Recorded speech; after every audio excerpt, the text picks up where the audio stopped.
Salut, on se retrouve pour faire des exercices de dénombrement.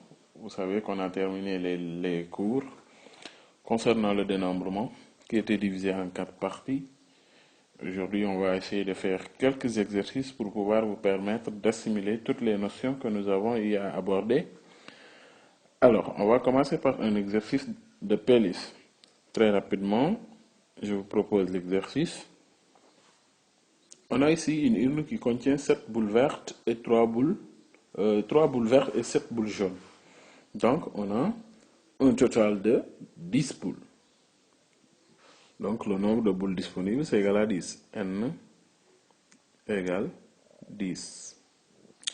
Ces 10 boules sont ainsi réparties. Ils sont répartis en 3 boules vertes et 7 boules jaunes. Alors, on nous dit qu'on tire successivement avec remise 4 boules de l'urne. Alors, on a identifié ici N. On doit identifier ici P qui est égal à 4. L'information nous est donnée. N égale 10, P égale 4. Parce qu'on tire 4 boules. Mais de quelle manière? Successivement avec remise. Donc, cet exercice, on va le traiter en utilisant les P-listes. N'est-ce pas? Maintenant, nous avons toutes les informations nécessaires pour traiter notre exercice. Maintenant, avant tout, je vous l'avais dit, il faut déterminer le nombre de tirages possibles, même si la question ne vous est pas posée, comme c'est le cas ici.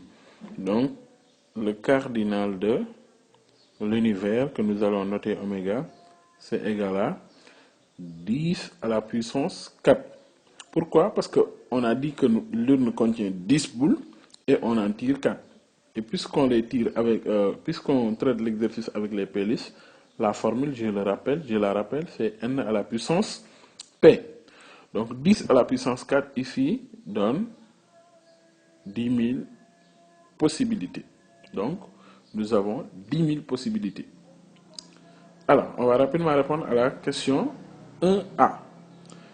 On demande de déterminer le nombre de tirages comportant 4 boules jaunes. Donc, on le note d'abord l'événement A. En notant ça, l'événement A, on aura cardinal de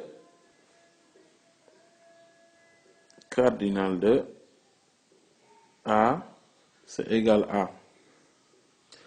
On a combien de boules jaunes? On a 7 boules jaunes dans l'urne.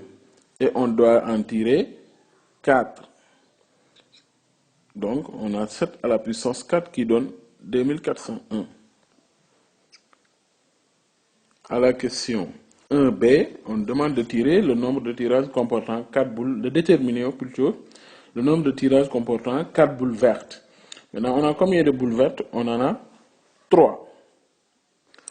Maintenant, vous allez certainement vous demander comment est-ce qu'il est possible de tirer 4 boules vertes parmi 3. Mais je rappelle que à chaque tirage, le cardinal de l'univers reste inchangé.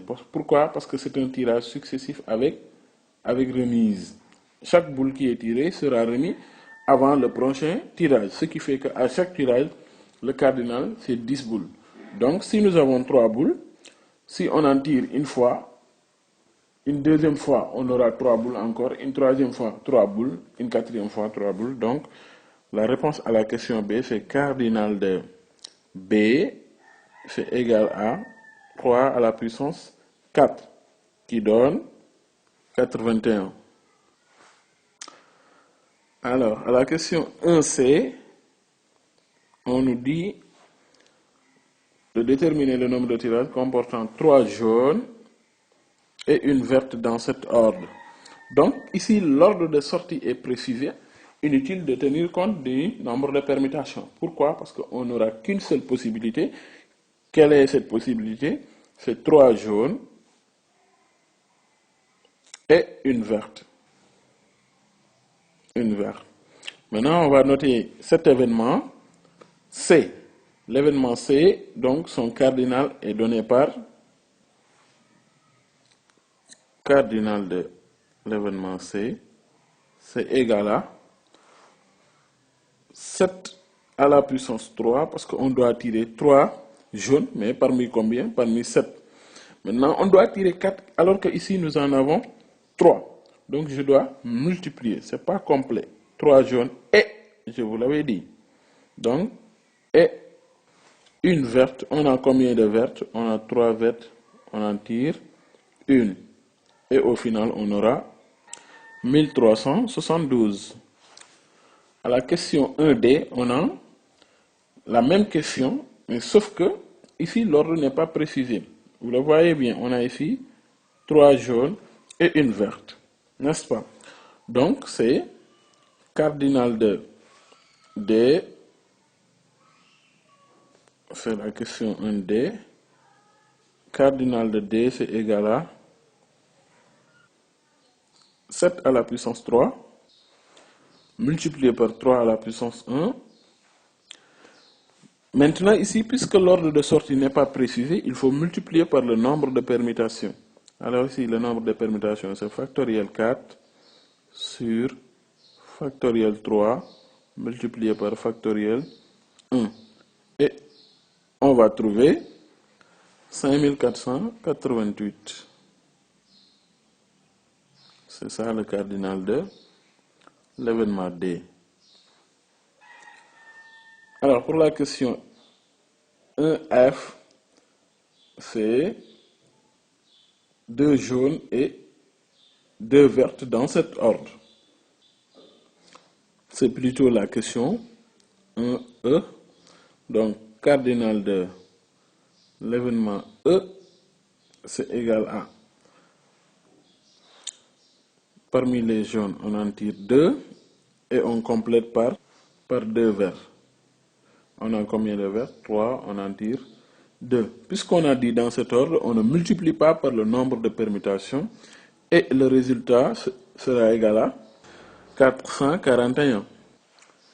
Et enfin, à la question 1F, donc on a le même principe, 2 jaunes et 2 vertes. 2 vertes. Donc le cardinal de F est égal à 7 à la puissance 2 multiplié par 3 à la puissance 2 et il faut multiplier par le nombre de permutations. Le nombre de permutations c'est factoriel 4 divisé par factoriel 2 multiplié par factoriel 2. Alors on trouve 2646. Donc cardinal de F égale 2646. Alors, c'est la fin de cet exercice. J'espère que vous allez prendre le soin de bien voir les détails et de les comprendre. D'ici là, je vous dis à très bientôt pour un autre exercice.